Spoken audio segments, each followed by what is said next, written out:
ایک لڑکا بڑے غصے میں گھر سے چلا آیا۔ اتنا غصہ تھا کہ غلطی سے پاپا کے جوتے پہن کر نکل گیا۔ سوچنے لگا آج بس گھر چھوڑ دوں گا اور تبھی لوٹوں گا جب بہت بڑا آدمی بن جاؤں گا۔ جب موٹر سائیکل نہیں دلوا سکتے تھے تو کیوں انجینئر بنانے کے خواب دیکھتے ہیں؟ آج میں پاپا کا وہ پرس بھی اٹھا لایا ہوں جسے کسی کو وہ ہاتھ تک لگانے نہیں دیتے تھے۔ مجھے پتا ہے اس پرس میں ضرور پیسوں کے حساب کی ڈائری ہوگی۔ پتا تو چلے کہ کتنا مال چھپایا ہے ماں سے بھی، اسے ہاتھ نہیں لگانے دیتے کسی کو بھی۔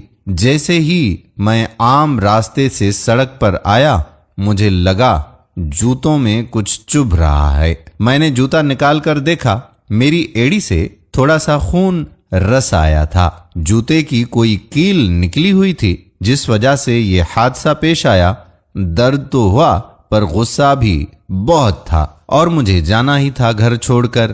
جیسے ہی کچھ دور چلا مجھے پاؤں میں گیلا گیلا سا لگا۔ سڑک پر پانی پھیلا ہوا تھا۔ پاؤں اٹھا کے دیکھا تو جوتے کی تلی پھٹی ہوئی تھی۔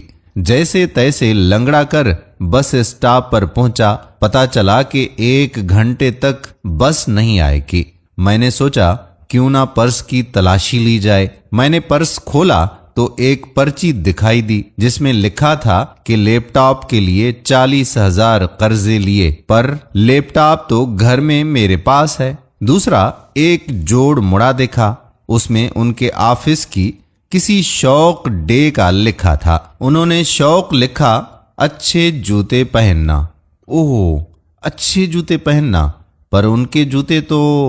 خیر، ماں گزشتہ 4 ماہ سے ہر پہلی کو کہتی ہے کہ نئے جوتے لے لو، اور وہ ہر بار کہتے ابھی تو 6 ماہ جوتے اور چل جائیں گے، کیا ضرورت ہے لینے کی؟ اور میں اب سمجھا کہ یہ جوتے کتنے چل جائیں گے۔ تیسری پرچی نکالی تو اس پر لکھا تھا پرانا اسکوٹر دیجئے، ایکسچینج میں نئی موٹر سائیکل لے جائیں۔ پڑھتے ہی دماغ گھوم گیا۔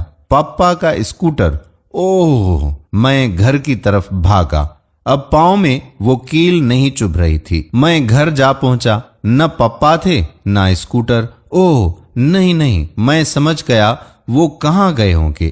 میں بھاگا اور ایجنسی پر پہنچا۔ پپا وہیں ایجنسی پر موجود تھے۔ میں نے ان کو گلے سے لگا لیا اور آنسوں سے ان کا کندھا بھیگ گیا۔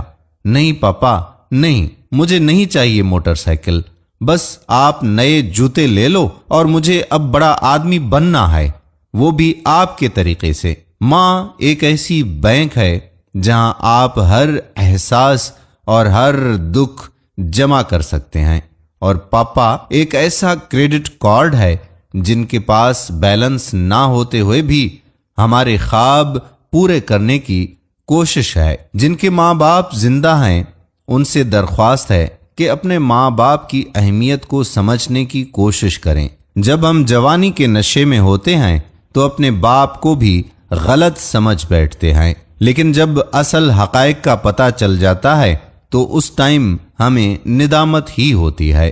اسی لیے نوجوانوں سے یہ گزارش ہے کہ اپنے باپ کا اور اپنی ماں کا خیال رکھا کریں۔ آنے والی ویڈیو تک قادر کلہوڑو کو اجازت دیجیے۔ اللہ حافظ۔